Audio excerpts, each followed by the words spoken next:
శుక్లాంబరధరం విష్ణుం శశివర్ణం చతుర్భుజం ప్రసన్నవదనం ధ్యాయేత్ సర్వవిఘ్నోపశాంతయే. ఓం గం గణపతయే నమః. ఓం శ్రీ గురుభ్యో నమః. ఓం శ్రీ మహాసరస్వత్యై నమో నమః. మా ఆది ఆస్ట్రాలజీని చూస్తున్నటువంటి మీ అందరికీ పేరు పేరున నా హృదయపూర్వక నమస్కారాలు. అంతేకాకుండా విదేశాల్లో కూడా నా ప్రోగ్రామ్స్ చూస్తూ నన్ను ఆస్వాదిస్తూ నాకు ఫోన్ చేస్తున్నటువంటి మీ అందరికీ కూడా, ముఖ్యంగా ఫారిన్ కంట్రీస్లో ఉన్న వారికి, ఆస్ట్రేలియాలో ఉన్న వారికి, చాలా కంట్రీస్ ఉన్నాయి అనుకోండి, ఇవన్నీ వాళ్ళందరికీ కూడా నా పేరున నా హృదయపూర్వక నమస్కారాలు. ఫిబ్రవరి 1 తారీఖు నుంచి 28 ఫిబ్రవరి వరకు కూడా ఈ నెలలు ఎలా ఉండబోతుందో తెలుసుకుందాం. ఫిబ్రవరి నెలలో అంటే 1 తారీఖు నుంచి 28 తారీఖు వరకు ఈ నెల మొత్తం కూడా గ్రహాల యొక్క ప్రభావము, గ్రహాలు ఏ రాశిలో ఉన్నాయో ఇప్పుడు మనం తెలుసుకుందామంటే, గురుగ్రహం వక్రగతిలో మిథున రాశిలో ఉన్నాడు, అత్యంత బలంగా ఉన్నాడు. కేతు సింహరాశిలో ఉన్నాడు. రవి, బుధ, కుజ, శుక్రులు వీళ్ళు నలుగురు కూడా జనరల్గా ఏమంటాం మనం, మకర రాశి అంటాం. ఆ మకర రాశిలో ఉన్నాడు. కానీ ఈ 4 గ్రహాలు కూడా మారుతున్నాయండి. అంటే బుధగ్రహము 3వ తారీఖు నుంచి కుంభరాశిలోను, శుక్రుడు 6వ తారీఖు నుంచి కుంభరాశిలోను, రవి 13వ తారీఖు నుంచి కుంభరాశిలోను, కుజుడు 23వ తారీఖు నుంచి కుంభరాశిలో ఉన్నాడు. అంటే రవి, బుధ, కుజ, శుక్ర, రాహువులు పంచగ్రహ కూటమి ప్లస్ కాలసర్పదోషంతో ఏర్పడిపోతుంది. సో ఇది చిన్న ప్రాబ్లం అండి. అంటే 5 గ్రహాల యొక్క కూటమి మనం ఎప్పుడు అనుకుని ఉంటాం, చెడు దోషాలు, చెడు ప్రభావం ఏర్పడుతుంది, ఒక నెలల పాటు ఉంటుంది అలాగా. అంటే రవి కూడా మారిపోతాడు కాబట్టి నెక్స్ట్ మంత్, సో అది ప్రాబ్లం ఉండదు ఇంకా. కానీ రాబోయే ఫిబ్రవరి నుంచి మార్చి నెల వరకు కూడా గ్రహాల యొక్క ప్రభావం వలన పంచగ్రహ కూటమి అంటే 5 గ్రహాల ప్రభావము ఒకే రాశిలో ఉండడం వలన చెడు ఫలితాలు ఇస్తారు. అంతేకాకుండా మంచి ఫలితాలు కూడా వివిధ రాశుల వారికి ఉంటుంది. కానీ ఓవరాల్గా చూసుకుంటే ప్రపంచంలో కానీ లేకపోతే మన ఇండియాలో కానీ చూసుకుంటూ ఉంటే మొత్తం వాతావరణంలో మార్పులు సంభవిస్తున్నాయి. అంటే పొలిటికల్ రంగం, రాజకీయ రంగంలో కూడా మార్పులు జరగడము, కొద్ది వాతావరణం కొంచెం ప్రాబ్లమ్స్ ఏర్పడుతూ ఉంటాయి.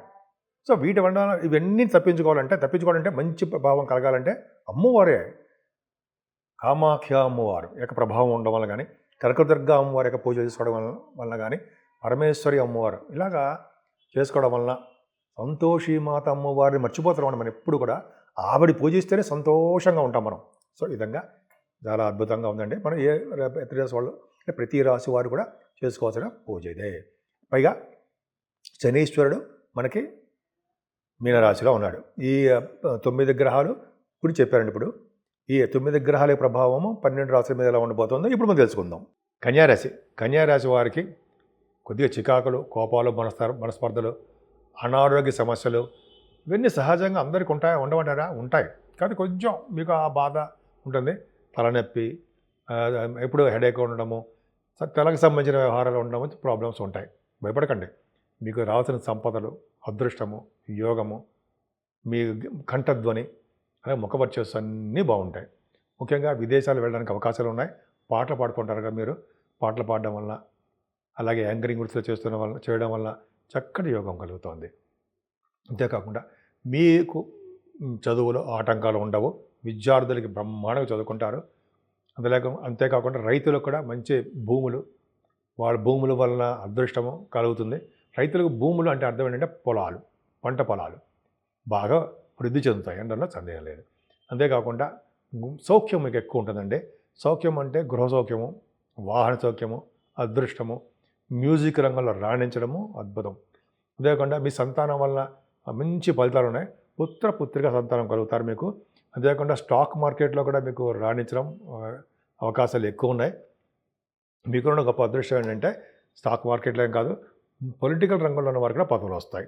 అసలు అద్భుతమైన ఫలితం చెప్పంటారా? మీకు కన్యారాశి ఒక అదృష్టం కలగబోతుంది. ఏంటి అంటే 6 గ్రహాలు 6వ భావంలో ఉండడం. 5 గ్రహాలు 6వ భావంలో ఉండడం అదృష్టమే. ఏమిటి 6 గ్రహాలు? 5 గ్రహాలు అంటే రవి, బుధ, కుజ, శుక్ర, రాహువులు. ఇంతకుముందు రాహు ఒక్కడే అద్భుతమైన ఫలితాలు ఇచ్చాడు. 5 గ్రహాలు చేరి రాహు ఇచ్చే ఫలితాలు రెట్టింపు చేస్తున్నారు. ఏం చేస్తున్నారు అంటే రాజకీయ రంగంలో పదవులు ఇవ్వబోతున్నారు. అలాగే కొంతమందికి గవర్నమెంట్ సంబంధించిన ఉద్యోగస్తులకి ప్రమోషన్స్ ఇవ్వబోతున్నారు ఆ 5 గ్రహాలు. ముఖ్యంగా రవి రాహువులు. అంతేకాకుండా రవితో కలిసిన రాహు బాగుండడం వలన ఉన్నతమైన పదవులు పొందబోతున్నారు. అలాగే కళారంగంలో బాగా రాణించబోతున్నారు. స్పోర్ట్స్ రంగంలో అధికంగా రాణిస్తారు మీరు. అంతేకాకుండా సోదరు వలన అద్భుతమైన యోగము, స్పోర్ట్స్ రంగంలో రాణించడము, అలాగే స్టాక్ మార్కెట్లో ఆల్మోస్ట్ చెప్పేసాం బ్రహ్మాండంగా రాణిస్తారు. ఇవి కాకుండా మీకు సంపూర్ణ ఆరోగ్యవంతులుగా కోర్టు కేసులు ఏమైనా ఉంటే, కోర్టు అంటే లా రిలేటెడ్ సంబంధించిన కేసులు ఉంటే వాటికి గెలవడం అంటే మీకు ఫేవరబుల్గా మీకు తీర్పు రావడము అవకాశాలు ఉన్నాయండి. వాళ్ళు ఏమైనా ఉంటే స్పోర్ట్స్ రంగంలో రాణించడము, మేనమామలు బాగుండడము, స్టాంపింగ్, విదేశాలు వెళ్ళడానికి స్టాంపింగ్, వీసా వచ్చి తీరుతుంది. అలాగే అనేక రకాలుగా మీకు అద్భుతమైన యోగాలు మాత్రం ఆరోభావంలో బ్రహ్మాండంగా ఇచ్చాడు.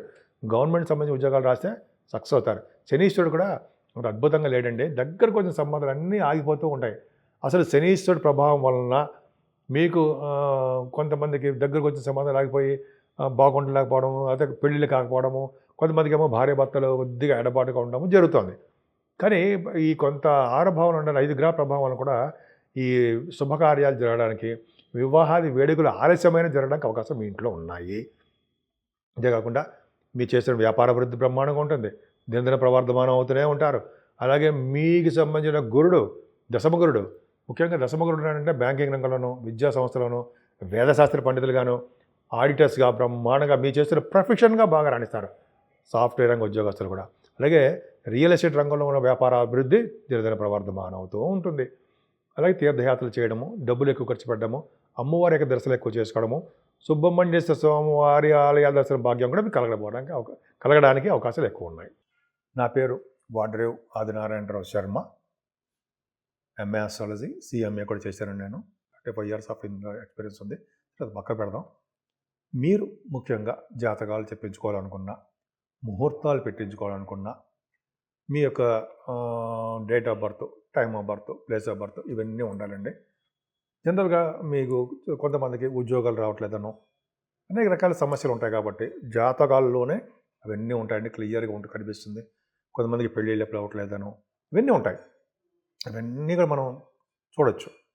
అంతేకాకుండా వాస్తు సంబంధించిన విషయాలు కూడా నేను చెప్తానండి. మీకు ఏమైనా ప్రాబ్లమ్స్ ఉన్నా, డౌట్లు ఉన్నా, ఒకవేళ తెలుసుకోవాలనుకున్నా, మీ ఇంటి గురించి కానీ, మీ ప్లాన్ గురించి కానీ తెలుసుకోవాలనుకున్నా కూడా నన్ను సంప్రదించవచ్చు. వాట్సాప్లో మీరు మెసేజ్లు పెట్టండి. ఫోన్ చేస్తుంటే నేను ఇలా షూటింగ్స్లో ఉండడం వలన, ప్లస్ జాతకాలు చెప్పడం వలన కొన్ని సందర్భాల్లో ఫోన్స్ లిఫ్ట్ చేయలేకపోవచ్చు. బట్ మనం తప్పకుండా నేను మళ్ళీ మీకు కలుస్తాను అంటే ఫోన్లో తప్పకుండా మీకు రెస్పాండ్ అవుతాను. సో ఈ విధంగా ఉందండి. మీరు మెయిన్ ఇంపార్టెంట్ అంటే డేట్ ఆఫ్ బర్త్ ఉండాలి, టైమ్ ఆఫ్ బర్త్ ఉండాలి, ఇవన్నీ ఉండాలి. వాస్తు అయితే మీ పేరు మీద ఆధారపడి ఉంటుంది. ఏ వైపు, తూర్పు వైపు బాగుంటుందా అలా అనుకుంటాం కదా, వాటి గురించి చెప్పుకోవచ్చు అనమాట. ఏ ఫేసింగ్ బాగుంటుంది అనేది తెలుసుకోవచ్చు. సరే, ఇప్పటి వరకు మనం చెప్పుకున్నామండి. అసలు యాక్చువల్గా 12 రాసుల వారు అంటే మేషరాశి నుంచి మీనరాశి వారి వరకు కూడా తెలుసుకోవాల్సింటే పరిహారాలు ఏంటి మనం తెలుసుకుందామండి. అంటే చేయవలసిన పూజలు పరిష్కార మార్గాలు చేసినంత మాత్రాన పోతాయా అంటే జనరల్గా ఈ దోషాలు అనేవి మనకి ఆపాదించబడడానికి చాలా తక్కువగా ఉంటుంది.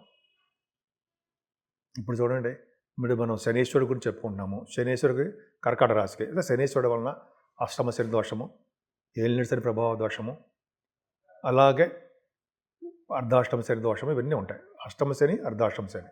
సో ఈ శనీశ్వరుడు వలన ఏం పూజిస్తే బాగుంటుంది, ఎవరిని పూజిస్తే బాగుంటుంది అనుకుంటూ ఉంటాం కదా.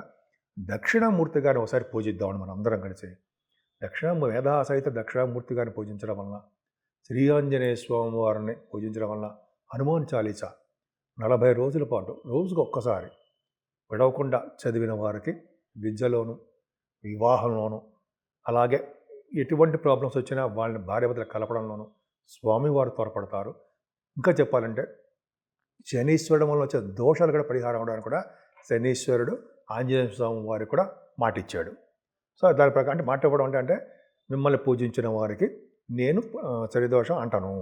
అలాగే ఎవరైతే మీకు సింధూరం రాయిస్తారో మంగళవారం కానీ, మీకు అంటే అర్థం ఆంజనేయ స్వామి వారికి కానీ సింధూరం రాయిస్తారో శనివారం కానీ మంగళవారం కానీ, ముఖ్యంగా శనివారం రాయించిన వారికి శని వలన వచ్చే దోషాలు అంటే శనీశ్వరుడు వల్ల వచ్చే దోషాలు చాలా మటుకు పరిష్కారం అవుతాయని చెప్పి శనీశ్వరుడే చెప్పాడు. అన్నిటికన్నా ముఖ్యం చెప్పాలంటే కుజుడు కూడా 23వ తారీఖుని కుంభరాశిలోకి వచ్చేస్తాడు. అంటే పంచగ్రహ కూటమి ఏర్పడుతోంది. అంటే పంచగ్రహ కూటమి అంటే రాహు, బుధుడు, శుక్రుడు, రవి వీళ్ళందరూ కుజుడు కూడా ఉన్నాడు. పంచగ్రహ కూటమి అంత మంచిది కాదు. అంతేకాకుండా కాలసర్ప దోషం అని కూడా ఉందండి. కాలసర్ప దోషము ఒకటి, పంచగ్రహ కూటమి ఒకటి. అంటే ఫిబ్రవరి నెలలో విపత్తు రాబోతోంది అని క్లియర్గా అర్థమైపోతుంది. విపత్తు అంటే అర్థం ఏంటి అంటే కొన్ని కొన్ని చోట్ల వర్షాలు బాగా పడడం కానీ, దేశాల మధ్య యుద్ధ వాతావరణం కానీ, లేకపోతే ఉరుములు అంటారు కదా, ఉరుములు పడ్డము, పిడుగులు పడ్డం, అటువంటి వాటి వల్ల కానీ పశు నష్టము, జన నష్టము, గృహంలో పీడలు ఇవన్నీ జరగడానికి మాత్రం అవకాశాలు మాత్రం ఉన్నాయండి. సో ఈ విధంగా మనం అందుకనే మనం ఇవన్నీ నుంచి బయటపడాలంటే ఈశ్వరుణ్ణి పూజించాలి, పరమేశ్వరుణ్ణి అభిషేక ప్రియుడు కాబట్టి అభిషేకాలతో పూజిస్తూ వెంకటేశ్వర స్వామి వారు ఆరాధన చేసుకోవడం వల్ల కూడా సర్వదోషాలు పరిహారం అవుతాయి. ముఖ్యంగా ఇప్పుడు చెప్పే పరిష్కారాలన్నీ కూడా 12 రాసుల వాళ్ళు కూడా ఆచరించదగ్గ విషయాలని చెప్పవచ్చండి.